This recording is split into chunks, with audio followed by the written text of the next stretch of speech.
السلام عليكم ورحمة الله وبركاته إن الحمد لله والصلاة والسلام على رسول الله وبعد প্রিয় দর্শক সকলকে আন্তরিক প্রীতি ও অভিনন্দন জানিয়ে শুরু করছি আপনাদের প্রিয় চ্যানেল জিটিভির নিয়মিত আয়োজন সেরা ওয়াটার ট্যাঙ্ক নিবেদিত মাহে রমাদান বরকতময় আয়োজনে সকলকে স্বাগত জানাচ্ছি আমি মুফতি ওমর ফারুক আশিকি।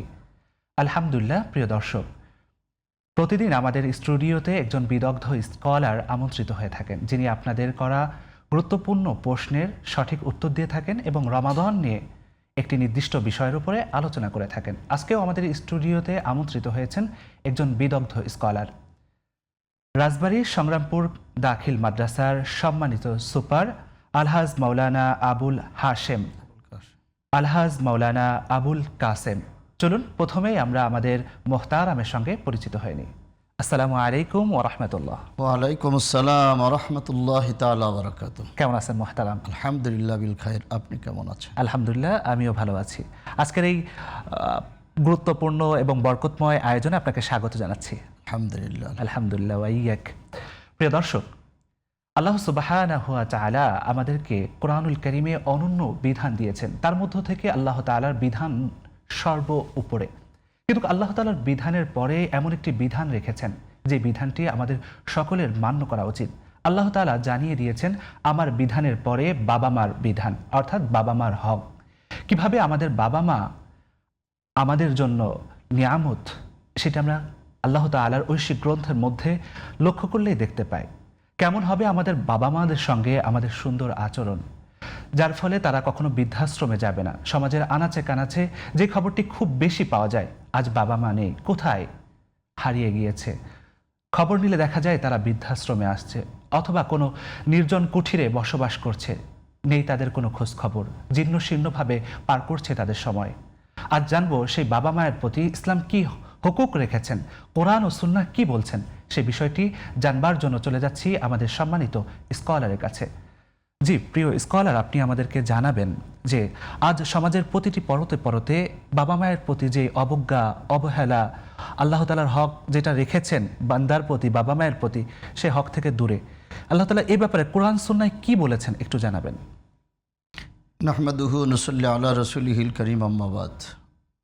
পিতামাতার হক সম্পর্কে আল্লাহ সুবহানাহু ওয়া তাআলা কোরআনুল কারীমের আল্লাহ পাক উল্লেখ করেছেন, ওয়া কাদা রাব্বুকা আল্লা তা'বুদু ইল্লা ইয়্যাহু ওয়া বিল ওয়ালিদাইনি ইহসানা। আল্লাহ পাক ফরমান জারি করেন, আমি ফয়সালা করে দিলাম তোমরা একমাত্র আল্লাহর ইবাদত করো, ইয়্যাহু ওয়া বিল ওয়ালিদাইনি ইহসানা। আর আল্লাহ রাব্বুল আলামিনের ইবাদত করার পরে তোমাদের পিতামাতাদের সাথে উত্তম আচরণ করবে, সদ্ব্যবহার করবে। সদ্ব্যবহারটা, উত্তম আচরণটা কেমন?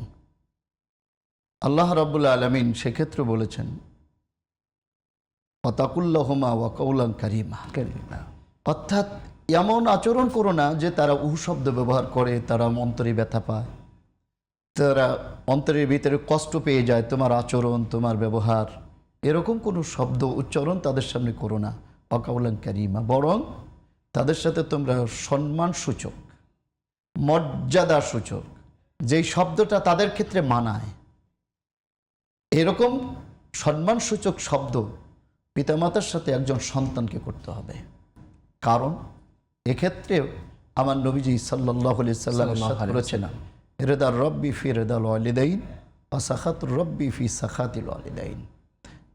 জনাবে মুহাম্মদুর রাসূলুল্লাহ সাল্লাল্লাহু আলাইহি সাল্লাম বলেন, পিতামাতার সন্তুষ্টিতেই আল্লাহর সন্তুষ্টি, পিতামাতার ক্রোধেই আল্লাহর ক্রোধ।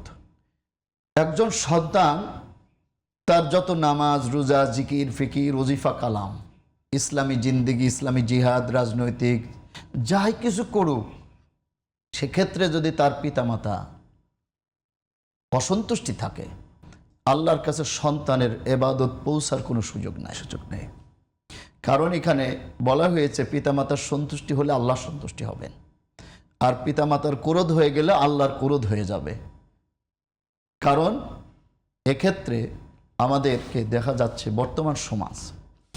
বর্তমান সমাজে সন্তানগুলি পিতামাতা থেকে অনেক দূরে, অথচ এই সন্তানকে পালন করার জন্য একজন পিতামাতার জীবনের যে কষ্ট, যে ত্যাগ, নিজে কিছু গ্রহণ করে না, বাবার সন্তানকে দিয়ে খুশি হয়।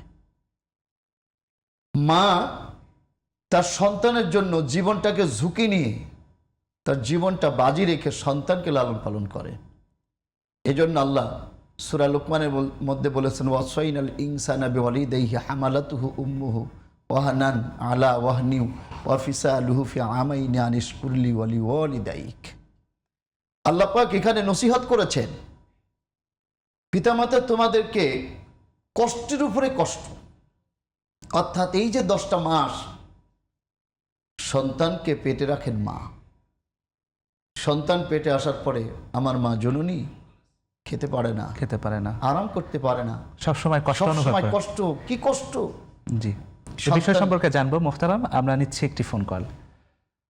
প্রিয় দর্শক, আপনার প্রশ্ন করুন। হ্যালো, আসসালামু আলাইকুম। ওয়ালাইকুম আসসালাম ওয়া রাহমাতুল্লাহ। প্রশ্ন করুন। আমি খুলনা থেকে হরফ বলছিলাম। জি, প্রশ্ন করুন। আচ্ছা, আমরা যদি রোজা থাকি, এখন সেখানে রোজা থাকার পরে তারাবির নামাজ পড়াটা কি বাধ্যতামূলক, নাকি তারাবির নামাজ না পড়লেও হয়? ওকে, সাথে থাকুন, আমাদের স্কলার আপনার প্রশ্নের উত্তর দেবেন ইনশাআল্লাহ। জি, মোহতারাম, আমাদের কাছে একটি প্রশ্ন এসেছেন। আমাদের এক বোন প্রশ্ন করেছেন যে রমাদানের শুধু রোজা রাখলেই কি হবে, না তার সঙ্গে তারাবি আদায় করতে হবে? তারাবি যদি কেউ আদায় না করে তাহলে রমাদানের রোজার কোনো সমস্যা হবে কিনা, বা এই রমাদানের রোজা কতটুকু গ্রহণযোগ্যতা পাবে? রমজানুল মোবারকের ক্ষেত্রেই আমার নবীজির হাদিস, ইন্নাল্লাহ ফারাদা আলাইকুম সিয়ামে রমাদান ওয়া সানানতু লাকুম কিয়ামা ফামান সামাহু ওয়া কামাহু ঈমানা ওয়া ইহতিসাবা খরাজা মিন যুনুবিহি কায়াউমিন ওয়ালাদাতুহু উম্মুহু রাওয়াহুন নাসাই। আল্লাহর হাবিব এখানে উল্লেখ করেছেন, নিশ্চয়ই আল্লাহ রমজানুল মোবারকের রোজা তোমাদের উপর ফরজ করেছেন। ওয়া সানানতু লাকুম কিয়ামা, এবং তোমাদের জন্য তারাবির নামাজটাকে আল্লাহ সুন্নতে মুআক্কাদা করে দিয়েছেন। তাছাড়া রোজার সাথে তারাবির একটা সম্পর্ক লাগানো, এবং এই দুইটা পালনের মাধ্যম দিয়ে আল্লাহ বিশাল একটা মুনাফা, বিশাল একটা সুখবর রোজাদের জন্য দিয়েছেন। এই দুইটাই কিন্তু যদি রোজা রেখেছেন উনি, কিন্তু তারাবি পড়েন নাই, তাহলে ক্ষেত্রে এই হাদিসের ক্ষেত্রে তার সুসংবাদটা হচ্ছে না। যেহেতু এখানে বলা হয়েছে ফামান সামাহু ওয়া কামাহু, সওয়াবের আশায় আল্লাহর সন্তুষ্টি অর্জনের জন্য যারা রমজানে রোজা রাখবে এবং এই তারাবির নামাজ এটাকে যারা আদায় করবে, খরাজা মিন যুনুবিহি কায়াউমিন ওয়ালাদাতুহু উম্মুহু, তাহলে তার জীবন থেকে গুনাহগুলো এমন করেই বেরিয়ে যাবে যেমন একটা নবজাতক শিশু জন্ম হলে তার জীবনে কোনো গুনার সোয়াস থাকে না। একজন রোজাদার বান্দা নিয়মিত রোজা রেখেছে, তারাবি আদায় করেছে, রোজার দ্বারা তাকওয়া অর্জন করেছে, তাহলে ওই ব্যক্তির জীবনে রমজানুল মোবারকের শেষের দিন কোনো গুনাহ থাকবে না। তাহলে এক্ষেত্রে বোঝা যায় যে তারাবির নামাজটাও আমাদের জীবনের জন্য পড়তে হবে। হ্যাঁ, রোজা রাখতে হবে, তারাবির নামাজ আদায় করতে হবে। জি, অত্যন্ত চমৎকার ভাবে উত্তর দিয়েছেন। আমাদের আরেকজন দর্শক আছে আমাদের সঙ্গে। জি দর্শক, আপনি প্রশ্ন করুন। হ্যালো দর্শক, প্রশ্ন করুন। থেকে বলছি, আমি নামটা প্রকাশ করতে যাচ্ছি না। আপনার টেলিভিশনের ভলিউম কমিয়ে আমাদেরকে প্রশ্ন করুন দর্শক। জি, ভলিউম কমানো আছে। হ্যাঁ, প্রশ্ন করুন। যে আমার প্রশ্ন হচ্ছে 3টি। আমার প্রথম প্রশ্ন হচ্ছে যে বাবা স্বাবলম্বী, কিন্তু ছেলে ধরেন যে নেশা করে, ইনকাম করে না, এই ধরনের ছেলের বউকে, তারা একই ফ্যামিলিতে থাকে, এই ধরনের ছেলের বউকে জাকাত থেকে কোনো উপটোকন দেওয়া যাবে কিনা, সম্পর্কে সে ধরে যে ভাইয়ের বউ হয়। 2 নম্বর প্রশ্ন করুন। আর 2 নম্বর প্রশ্ন ধরেন যে শুধু সম্পদ বলতে তাদের একটা বাড়ি আছে, আর তারা পেনশনের হয়তো 12,000 টাকা পায়, এরকম তাদের সংসারে সাধারণভাবে তাদের খরচ চালানো একটু কষ্ট হয়, এই ধরনের লোকদের জাকাতের টাকা দেওয়া যাবে কিনা।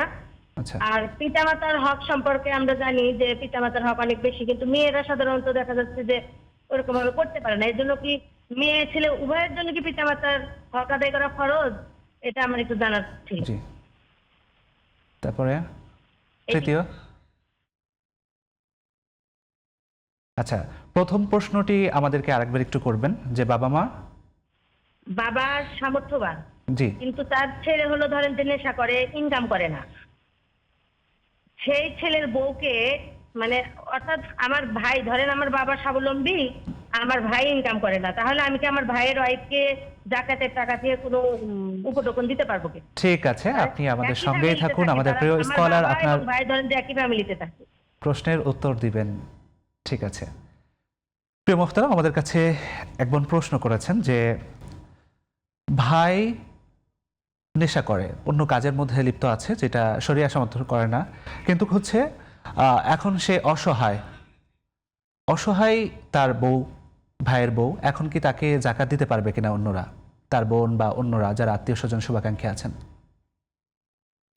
যদি তার ভাই মূলতই অসহায় হয়, মানে এখন মূলতই সে নেশা করুক আর যা করুক, এখন অর্থ নাই, এখন তার অর্থহীন, দরিদ্র, মিসকিনের আওতায় যদি সে আসে, তাহলে জাকাত দেওয়ার ক্ষেত্রে তো আপন আত্মীয়দের হকটা কাছে। জাকাত জি, যখন সে বন্টন করবে, তখন নিজের আত্মীয়র ভিতরে যদি কেউ উপযুক্ত থাকে তাকে তাকে দিতে হবে। জি, তাহলে এখন তার ভাইও যদি অসহায় হয়, তাহলে এক্ষেত্রে তার বোন, তার অন্য ভাইয়েরা বা তার যে আত্মীয় স্বজন, এরা তার জাকাত দিতে পারবে। কারণ তো সে তো এখন একসময় ছিল, এখন নাই, অসহায়। অতএব জাকাত যারা পাবেন তার মধ্যে সে মিসকিনের কাতারে চলে গেছে। অতএব এক্ষেত্রে তাকে আপন ভাই হলেও তার এক্ষেত্রে জাকাত দেওয়া যেতে পারে। আচ্ছা, অত্যন্ত চমৎকার বলছিলেন। আমরা আশা করছি আমাদের দর্শক তার উত্তর পেয়েছেন। আমরা আরেকটি ফোন কল নিচ্ছি। জি দর্শক, হ্যালো, আপনি আপনার প্রশ্ন করুন। হ্যাঁ ভাইয়া, আমি চট্টগ্রাম থেকে বলতেছি। আমার ছোট একটা বাচ্চা আছে। আমার বাচ্চার বয়স 1 বছর। টেলিভিশনের ভলিউম কমিয়ে প্রশ্ন করুন প্রিয় বোন।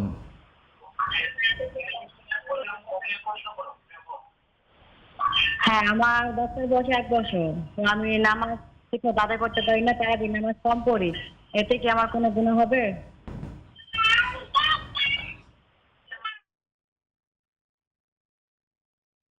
ঠিক আছে, আপনি আমাদের সঙ্গেই থাকুন। আমাদের স্কলার আপনার এই প্রশ্নের সঠিক উত্তর দিবেন। প্রিয় দর্শক, আমরা এই প্রশ্নের সঠিক উত্তর জানব, তবে আমরা নিব ছোট্ট একটি বিরতি। আপনারা দেখছেন সেরা ওয়াটার ট্যাঙ্ক নিবেদিত মাহে রমাদান অনুষ্ঠানের এই পর্যায়ে নিচ্ছি ছোট্ট একটি বিরতি। সাথেই থাকুন, ফিরছি কিছুক্ষণ পর। প্রিয় দর্শক, বিরতির পর আপনাদেরকে আবারও স্বাগত জানাচ্ছি। আপনারা দেখছেন সেরা ওয়াটার ট্যাঙ্ক নিবেদিত মাহে রমাদান। আমাদের সঙ্গে রয়েছেন একজন বিদগ্ধ স্কলার, যিনি একটি নির্দিষ্ট টপিকসের উপরে আলোচনা করছেন এবং আপনাদের করা সমসাময়িক প্রশ্নের সঠিক উত্তর দিয়ে থাকছেন। আপনারাও আমাদেরকে প্রশ্ন করতে পারেন স্ক্রিনে প্রদর্শিত নাম্বারে। আমরা চলে যাচ্ছি আমাদের স্কলারের কাছে। যে প্রিয় স্কলার, আমাদের কাছে বিরতির পূর্বে একজন বোন প্রশ্ন করেছিলেন যে তার বাবা মা 12,000 টাকার পেনশন পায়, তাদের সংসার চালানোটা কষ্টসাধ্য, এখন তারা কি সাদকা এবং ফিতরা গ্রহণ করতে পারবে কিনা? 12,000 টাকা তার পেনশনের টাকা ঈদের দিন পর্যন্ত তাদের কাছে যদি এটা ব্যয় করার পরে গচ্ছিত থাকে, তাহলে সে সাদকা ফিতর আদায় করবে। আর যদি তার এত অভাব যে এটা মানে পরিবার প্রয়োজনীয় খরচ মেটানোর পর তার হাতে কোনো কিছু থাকার সম্ভাবনাই নাই, তাহলে এক্ষেত্রে তার জন্য ওয়াজিব না। যদি এক্ষেত্রে নিঃস্ব হয়ে যায়, গরিব হয়ে যায়, এক্ষেত্রে তার জন্য না। তবে বরকতের জন্য সাদকা ফিতরটা যদি কেউ আদায় করে, এটা তার জন্য কল্যাণকর হবে। যদি বরকত, এটা তার জন্য ওয়াজিব হিসেবে না, যদি বরকতের আশায় যদি মনে করে যে আমি একটু কষ্ট চলবো, তো এখান থেকে আমার 5 জনের টাকাটা আমি 600 টাকা আমি গরিবের জন্য দিয়ে দিই, তিনি কি হচ্ছে সাদকা এবং জাকাত গ্রহণ করতে পারবে কিনা ওই ব্যক্তি যে 12,000 টাকা পাচ্ছে? হ্যাঁ, না, সে তো নিঃস্ব না, গরিব না, তো কষ্ট হচ্ছে কিন্তু তারপরেও সে তো চলছে, সেক্ষেত্রে তার সুযোগ নেই। আচ্ছা আচ্ছা, অত্যন্ত চমৎকার বলেছেন। আরেকটি প্রশ্ন আমরা উত্তর জানবো, সেটি হলো যে মেয়ে এবং ছেলে উভয়ের জন্যই তো বাবা মায়ের হক রয়েছে, অর্থাৎ তারা বাবা মায়ের হক আদায় করবে। এক্ষেত্রে কি ইসলাম মেয়েকে অল্প, ছেলেকে বেশি বা ছেলেকে কম, মেয়েকে বেশি তারতম্য রেখেছে কিনা? সকলের কাছে বাবা মার হকটা একই সমান? কোরআনুল কারীমের আয়াতে কারিমার দিকে তাকালে ওয়াবিল ওয়ালিদাইনি ইহসানা, এখানে ছেলে মেয়ে দুইজনকে বোঝানো হয়েছে। ছেলেদের যেমন খেদমত করার সুযোগ আছে, মেয়েদেরও আছে। মেয়েদেরও আছে, জি। মেয়েদেরও এই উত্তরটা আমি জানবো আপনার থেকে, তবে আমাদের সঙ্গে একজন দর্শক আছে, তার প্রশ্ন নিচ্ছি। হ্যালো দর্শক, প্রশ্ন করুন। আসসালামু আলাইকুম রাহমাতুল্লাহ। ওয়ালাইকুম আসসালাম ওয়া রাহমাতুল্লাহ। প্রশ্ন করুন দর্শক। উস্তাদ, আমি যেটা জানতে চাই সেটা হলো এই রমজানুল মোবারকে এমন কোন বিশেষ আমল আছে কি যেটার মাধ্যমে আমরা অধিক সংখ্যক নেকি লাভ করতে পারবো? জি, সাথে থাকুন, আমাদের দর্শক আপনার প্রশ্নের উত্তর দিবেন। জি মোহতারাম, যে প্রশ্নটির উত্তর বলছিলেন যে মেয়ে এবং ছেলের হকের ব্যাপারটা নিয়ে। হ্যাঁ, মেয়েকেও পিতামাতার খেদমত করার সুযোগ আছে। মেয়ে যখন শ্বশুর বাড়িতে যাবে, তার স্বামী যদি চাকরিজীবী হয়, বা অনেক ক্ষেত্রে মেয়েরাও তো চাকরি করে, মেয়েরাও রোজগার করে, সেক্ষেত্রে যদি মায়ের একটু খেদমত করে, মায়ের একটা পোশাক করে দেয়, মায়ের একটু টাকা দিয়ে দেয়, তাদের স্বাচ্ছন্দ্য চলার জন্য মহব্বত করে, সেক্ষেত্রে তো মেয়েরাও পিছিয়ে থাকার কোনো সুযোগ নাই। সুযোগ নেই, কারণ শ্বশুরবাড়িতে এমন অর্থ আছে যেখান থেকে সে বাবাকে একটু সহযোগিতা করতে পারে। আল্লাহ তাকে সম্পদ দিয়েছে, সম্পদ দিয়েছেন। সেক্ষেত্রে তো বাবার খেদমত, মায়ের খেদমত সে করতে পারবে। এখানে ছেলেকে বেশি মেয়েকে কম এরকম না, দুইজনেরই হক আছে, সমান সমান। কারণ সে শ্বশুরবাড়ির অংশ দেবে আর এ বাবার বাড়ির অংশ দেবে, অর্থাৎ সে নিজের আয়েরটা দেবে, এটাও তার স্বামীর আয়ের থেকে বা নিজের আয়ের থেকে বা শ্বশুরবাড়ির আয়ের থেকে সে বাবা মাকে সহযোগিতা করতে পারবে। জি জি, অত দারুণভাবে বলেছেন। আরেকটি প্রশ্ন আমাদের এক বোন করেছেন যে তার ছোট বাচ্চা আছে, রমাদানে তারাবির নামাজ আদায় করতে তার জন্য কষ্ট হয়ে যায়, এখন যদি সে তারাবির নামাজ ছেড়ে দেয় তার জন্য কোনো গুনাহ লেখা হবে কিনা? বাচ্চা ছোট, সন্তানটা ছোট, এক্ষেত্রে তার তারাবির নামাজ ছেড়ে না দিয়ে তার কষ্ট স্বীকার করে চিন্তা করতে হবে, এই শিশুটাকে আমি ঘুমায় দেওয়ার পরে একটু দেরি করে পড়ি। কারণ কষ্ট তো মানুষের হবেই হবে। খয়রাল আমালে আশাক্কুহা, কেতাবের মধ্যে আসছে যেই আমলটা করতে কষ্ট এবং যেই আমলটা কষ্টের সাথে করা হয় সে তার সফলতাটা অনেক বেশি, অনেক বেশি। ওই বোনটা যদি সন্তানকে লালন পালন করতে গিয়ে নামাজটা একটু দেরি হয়, হয়তো একসময় তার খেদমত করতে করতে, তার পরিচর্যা করতে করতে রাত হয়ে গেছে, শিশুটা ঘুমায় গেছে, তখন সে যদি মনে করে জীবনটাকে একটু আরাম কম করে আমি বরকতপূর্ণ এই তারাবির নামাজটা পড়বো, কারণ প্রতি রাকাত তারাবিতে আল্লাহ 3000 করে নেকি দান করেন। জি, এক্ষেত্রে তার এক কথা সুস্পষ্ট বার্তা হলো জি। যে হচ্ছে এটা সুযোগ নেই, তারা না, নামাজ ছাড়ার সুযোগ নাই, তবে কষ্ট বিলম্ব করে কষ্ট করে জি, জি, পড়তে পারে। মানে কষ্ট করে 4 রাকাত পড়ার পর মেয়ে ছেলেটা কেঁদে উঠেছে, জি। দৌড়ায় চলে গেল, তাকে আবার গোছগাছ করে আবার পড়লো, জি, জি। আল্লাহ তাকে ততটুকু সুযোগ দিয়ে দেবে, আল্লাহ তো হেসান করবে। ইহসান করবেন। অত্যন্ত দারুণভাবে আমাদের প্রশ্নের উত্তরটা দিয়েছেন। আরেকজন দর্শক আছেন আমাদের সঙ্গে, নিচ্ছি তার ফোন কল। হ্যালো দর্শক, আপনি আপনার প্রশ্ন করুন। আসসালামু আলাইকুম হুজুর। ওয়ালাইকুম আসসালাম ওয়া রাহমাতুল্লাহ। প্রশ্ন করুন। ধরুন আমার মেয়ের জন্য যে অর্নামেন্ট কিনছি, বুঝছেন, সোয়া 2 ভরি এরকম, ওইটা তার বাসায় তার কাছে দিচ্ছি না, যে ওই নিরাপত্তার কারণে আমার কাছে রাখছি, বুঝছেন। তো এটার উপর জাকাত দিতে হবে নাকি? আমার জাকাত দিতে হবে নাকি? স্বর্ণের অর্নামেন্টস কিনেছেন? হ্যাঁ হ্যাঁ হ্যাঁ, এটা ওই মেয়ের জন্য রাখছি, মেয়েকে যে মেয়ের বাড়িতে দিচ্ছি না, যে সেখানে নিরাপত্তার সমস্যা হয়তো থাকতে পারে, হয়তো চুরি হয়ে যেতে পারে এরকম। হ্যাঁ, ঠিক আছে, আপনার প্রশ্নটি আমরা বুঝতে পেরেছি। আমাদের সঙ্গে থাকুন, আমাদের প্রিয় স্কলার আপনার প্রশ্নের উত্তর দিবেন। জি প্রিয় স্কলার, আপনি হচ্ছে আমাদেরকে জানাবেন, আমাদের এক ভাই প্রশ্ন করেছেন যে রমাদানুল কারিমে এমন কোনো বিশেষ আমল আছে কিনা যে আমল করলে আমাদের আল্লাহ সুবহানাহু ওয়া তাআলা অধিক পরিমাণে সওয়াব দান করবেন? রমজানুল মোবারকে 4টি আমলের ক্ষেত্রে উৎসাহ দেওয়া হয়েছে। জি, একটি হচ্ছে আল্লাহর কাছে জান্নাত কামনা করা, 2 নম্বর হলো জাহান্নাম থেকে মুক্তি, 3 নম্বর হচ্ছে বেশি বেশি করে তওবা ইস্তিগফার, 4 নম্বর হলো কালিমা তাইয়্যিবার জিকির করা। এই 4টা আমলের সাথে নিয়মিতভাবে 4 রাকাত করে তাহাজ্জুদের নামাজ, এইটা আদায় করে আল্লাহর কাছে ওই রোজাদার যদি আল্লাহর কাছে খুব বেশি পরিমাণে তার গুনাহ মাফ চায়, ইস্তিগফার মানেই তো গুনাহ মাফ চাওয়া, জি, তাহলে ওই ব্যক্তির জন্য জান্নাত চাওয়ার মাধ্যমে, জাহান্নাম থেকে বেঁচে থাকার মাধ্যমে, এবং ইস্তেগফার বেশি বেশি করে পড়ার কারণে, এবং কালিমা তাইয়্যিবার বেশি বেশি করে জিকির করার কারণে, আর 4 রাকাত করে তাহাজ্জুদ পড়ে আল্লাহর কাছে মানে দোয়া করা, দোয়া করলে এটাই আল্লাহ হলো রাব্বুল আলামিন সবচেয়ে তাকে দিয়ে দেন, কারণ 2 সময় কিন্তু ফজিলতপূর্ণ আল্লাহর হবে কাছে খুব- ইনশাআল্লাহ। খুব চমৎকার। জি জি, আমরা এই সময় সম্পর্কে জানবো। আমাদের সঙ্গে আরেকজন দর্শক আছে, নিচ্ছি তার প্রশ্ন। হ্যালো দর্শক, আপনি প্রশ্ন করুন। সালাম আলাইকুম। ওয়ালাইকুম আসসালাম ওয়া রাহমাতুল্লাহ, প্রশ্ন করুন। আমার একটা প্রশ্ন আছে। প্রশ্নটা হলো, আমি একটা হাদিস পড়ছি, হাদিসের মধ্যে পড়ছি যে মানে রাসূল সাল্লাল্লাহু আলাইহি ওয়াসাল্লাম বলেছেন রোজা রাখলে সমস্ত গুনাহ মাফ হয়ে যাবে। এখানে কি শিরিক, বেদাত, যত ধরনের গুনাহ আছে সব গুনাহ মাফ হয়ে যাবে, নাকি কিছু গুনাহ মাফ পাবে আর কিছু গুনাহ থেকে যাবে? এটা একটু যদি পরিষ্কার করে বলতেন।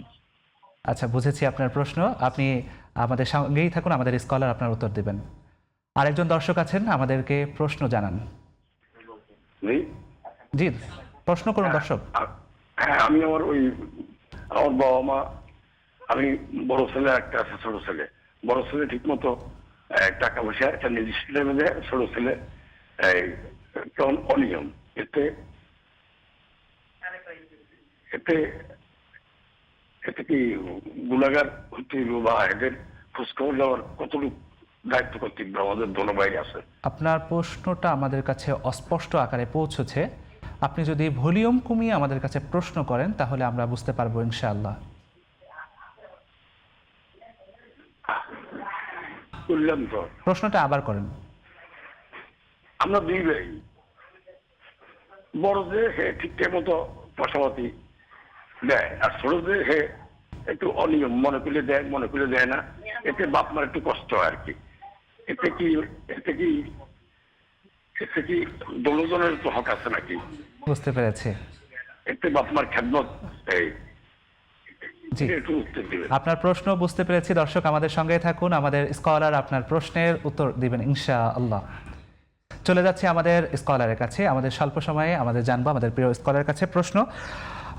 আমাদের একটি প্রশ্ন করেছিলেন আমাদের এক ভাই, মেয়ের জন্য কিছু স্বর্ণ অলংকার কিনেছেন যেটি তার কাছে সেফটির জন্য রাখেন না,